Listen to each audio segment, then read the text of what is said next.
Assalamualaikum, salam Malaysia Madani. Kanta 744 mendahului berita dimulakan dengan rangkuman laporan utama dalam segmen esensi. KWSP umum dividen 5.5% untuk simpanan konvensional dan 5.4% simpanan syariah bagi tahun 2023. Agihan dividen RM57.81 bilion akan beri manfaat kepada lebih 16 juta ahli. Pengkreditan dividen dibuat hari ini. Kadar dividen tahun ini lebih tinggi berbanding tahun lepas. Dan ini usaha pastikan setiap individu yang layak terima sumbangan tunai rahmah STR tidak tercicir dapat bantuan berkenaan. Menurut Menteri Kewangan 2, program tunaikan STR di kawasan pedalaman diperluas ke penempatan masyarakat orang asli Semenanjung. Ia bertujuan membantu urusan pendaftaran dan pembayaran STR sama ada menerusi akaun bank atau secara tunai. 14,000 daripada keseluruhan 82 orang asli yang layak dapat STR tidak memiliki akaun bank. MOT akan berusaha sebaiknya dapatkan kelulusan Kabinet bagi menandatangani kontrak baharu dengan Ocean Infinity untuk sambung semula pencarian pesawat MH370. Menterinya Anthony Loke beri jaminan tindakan berhubung perkara itu akan dilaksana secepat mungkin. Beliau mendedahkan terdapat sedikit kemajuan dalam beberapa penyelidikan dan teknologi baharu yang dibentangkan kepada pihaknya. Tarikh melihat anak bulan Ramadan ditetapkan pada 10 Mac ini. Perkara itu dimaklumkan Pejabat Penyimpan Mohor Besar Raja-Raja. Majlis Raja-Raja berkenan cara tetapkan tarikh permulaan puasa berdasarkan ruqyah dan hisab. Sepanjang Ramadan, operasi sekolah bagi sesi petang akan berakhir lebih awal. Di Semenanjung, ia ditamatkan pada pukul 5.30 petang, manakala Sabah, Sarawak dan Labuan 5 petang. Menteri Pendidikan memberitahu kelonggaran itu bagi memberi peluang kepada warga sekolah beragama Islam berbuka puasa dalam keadaan selesa. Operasi sekolah sesi pagi berjalan seperti biasa. Dan ini berhubung cuaca panas yang melanda beberapa negeri di utara Semenanjung. Pihak sekolah perlu patuh berkeliling khusus dikeluarkan KPM berkaitan aktiviti dan keperluan pakaian pelajar mengikut cuaca. Kementerian masih kekalkan garis panduan cuaca panas yang digunakan sebelum ini mengikut kesesuaian semasa. Langkah mendepani impak cuaca panas ke atas sektor pertanian perlu segera dicari agensi berkaitan. Ini termasuk meneliti kaedah pembajaan, jadual tanaman dan benih pertanian baharu yang bersesuaian. Menteri Pertanian dan Keterjaminan Makanan menekankan kepentingan usaha berkenaan bagi menjamin pengeluaran berterusan hasil padi negara sekaligus memenuhi permintaan domestik. Telegram sedia bekerjasama dengan MCMC untuk memperkemas aspek kawal seliaannya. Matlamat utamanya membanteras aktiviti penipuan dan judi dalam talian. Komitmen itu menyatakan pengasas merangkap CEO Telegram kepada Menteri Komunikasi Fahmi Fadil dalam satu pertemuan. Telegram turut berminat meneroka beberapa peluang kerjasama dengan Malaysia. Fokusnya berkaitan teknologi baharu termasuk kecerdasan buatan. KPDN pula sedang memperkemas mekanisme tangani kritisan dan penyelundupan barang kawalan ke negara jiran. Menterinya memaklumkan fokus tertumpu kepada kawasan berisiko tinggi yang terlibat program penyeragaman harga selain lokasi berhampiran sepadan. Mekanisme secara pengurusan mikro itu akan dilaksana secara berperingkat dengan Pulau Batik dipertimbang jadi kawasan perintisannya.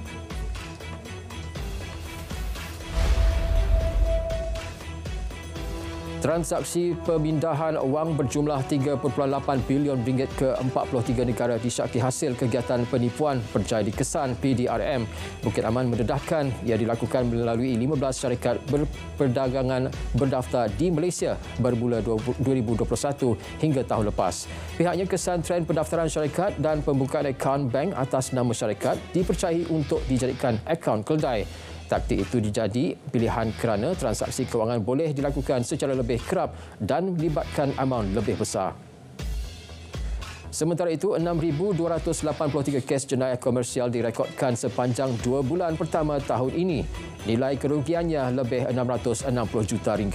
Jumlah itu meningkat 150% berbanding RM265.8 juta yang dicatat bagi tempoh sama tahun lepas. Ini pula berhubung syarikat pelaburan AUFMBZ Konsortium yang disahkan beroperasi tanpa lesen. Polis serah siasatan mengenainya kepada Suruhanjaya Security SC. Pengarah Jabatan Siasatan Jenayah Komersial Bukit Aman memaklumkan pihaknya belum terima laporan berhubung syarikat itu dan pemiliknya setakat ini. SC sebelum ini mendedahkan syarikat berkenaan jalankan urusan perniagaan dalam aktiviti terkawal tanpa pegang lesen daripada SC. Dua lelaki warga emas ditemukan teruntung dalam kebakaran melibatkan 16 rumah setinggan di Jalan Klang Lama awal pagi tadi. Bomba terima panggilan kecemasan kira-kira 4.57 minit pagi. Keadaan rumah yang terlalu rapat antara satu sama lain mengakibatkan operasi agak sukar. Bagaimanapun, kebakaran berjaya dikawal kira-kira 6 pagi. 12 rumah terbakar 100% dan 4 rumah terbakar 50%.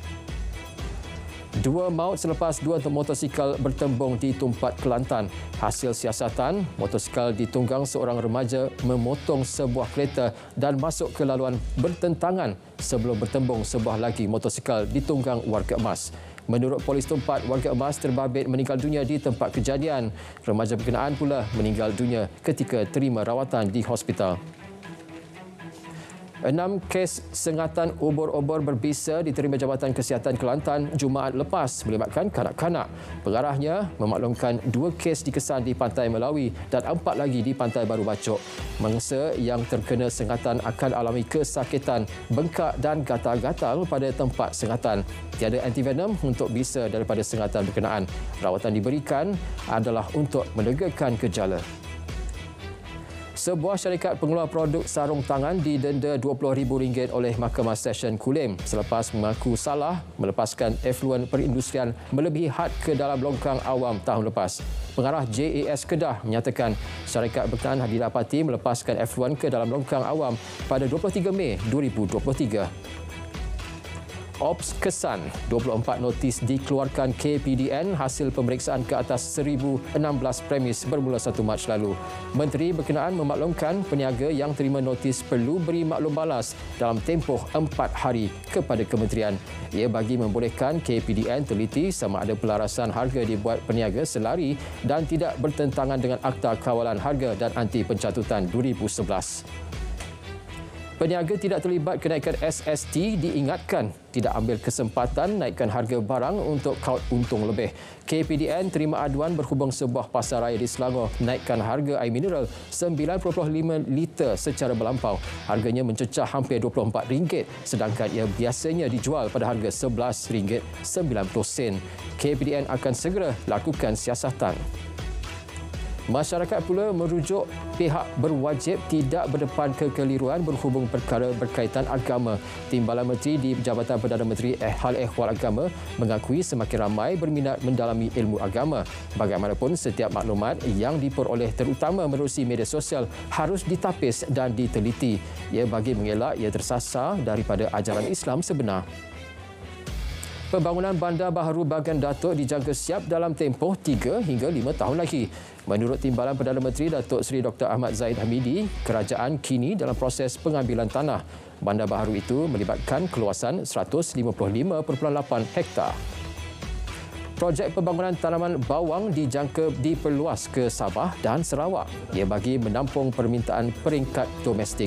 Bagaimanapun, kajian secara menyeluruh perlu dilaksana. Pihak berwajib bagi memastikan projek itu berjalan lancar. Ini termasuk penilaian kesesuaian tanah. Pendekatan lebih inklusif akan dilaksana untuk tangani masalah gelandangan. Menteri di Jabatan Perdana Menteri Wilayah Persekutuan menyatakan ini termasuk melibatkan lebih ramai pihak antaranya MGO untuk menjayakan usaha itu. Fokus tertumpu kepada usaha menyediakan pelbagai latihan kemahiran berterusan kepada kelompok berkenaan. Ia dapat dimanfaatkan untuk memperoleh kerja bersesuaian dan menjana pendapatan. Inovasi digital penting untuk memperkukuh agenda pemeliharaan dan pemuliharaan hidupan liar. Ia meliputi aktiviti penyelidikan, komunikasi, pengesanan serta analisis DNA secara lebih mudah, cepat dan berkesan. Menurut Menteri Sumber Asli dan Alam Sekitar, kesedaran masyarakat mengenainya akan dipertingkat. Flora dan fauna liar khazanah negara yang amat berharga. Kementerian Sumber Manusia KSM telah dijenamakan semula dan akan guna akronim KESUMA bermula esok.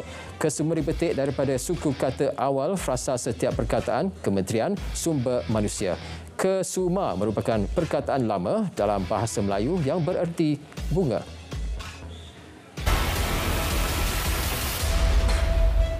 Jurang kadar dividen simpanan konvensional dan simpanan syariah KWSP bagi tahun 2023 telah berkurang berbanding sebelumnya. Menteri Kewangan 2 memaklumkan perbezaan kadar dividen antara kedua-dua simpanan itu adalah kira-kira 0.6% sebelum ini. Tetapi tahun ini ia hanyalah 0.1%. Kadar dividen 5.5% dan 5.4% masing-masing bagi simpanan konvensional dan syariah yang diumum KWSP adalah munasabah.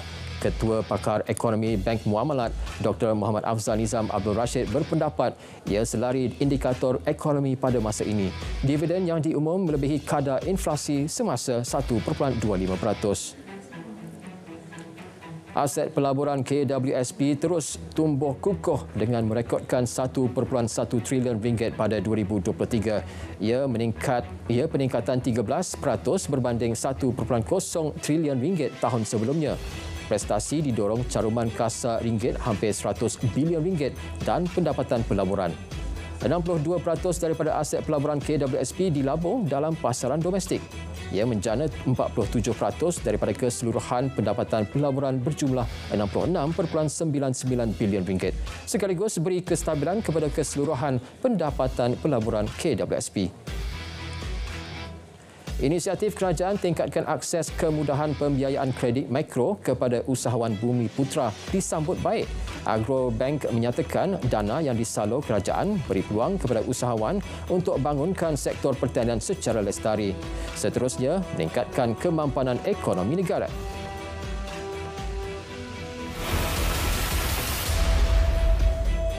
Gencatan senjata di Gaza boleh berlaku dalam tempoh 24 hingga 48 jam jika Israel terima tuntutan Hamas dalam rundingan yang sedang berlangsung. Demikian menurut seorang pegawai kanan Hamas hari ini.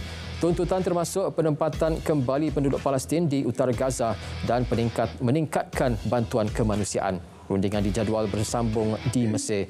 Kementerian Kesihatan di Gaza memaklumkan setakat ini 30,410 nyawa terkorban sejak Oktober tahun lalu. Sementara itu, di Hospital Kamal Adwan Gaza, pasukan perubatan bergelut untuk menyelamatkan nyawa terutama bayi baru lahir. Setakat ini, 13 bayi terkorban akibat kemarau dan kekurangan zat makanan. Pasukan perubatan juga bergantung kepada tenaga solar untuk memastikan mesin inkubator terus berfungsi. Tentera Amerika Syarikat lancar bantuan kemanusiaan ke Gaza. Lebih 38,000 pak makanan dijatuhkan dengan payung terjun dari pesawat C-130 di sepanjang pantai Mediterranean. Misi tersebut turut disertai tentera Jordan. Presiden Parti Liga Muslim Pakistan Nawaz Muhammad Shehbaz Sharif sekali lagi dipilih sebagai Perdana Menteri Pakistan.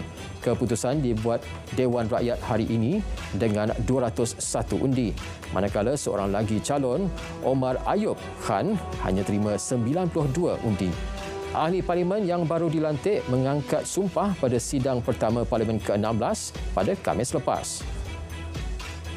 Raja Norway, Raja Harald V berangkat pulang dari lapangan terbang antarabangsa Langkawi 1:03 hari tadi. Baginda akan jalani rawatan lanjut di Rikshospitalet sebaik tiba di Norway.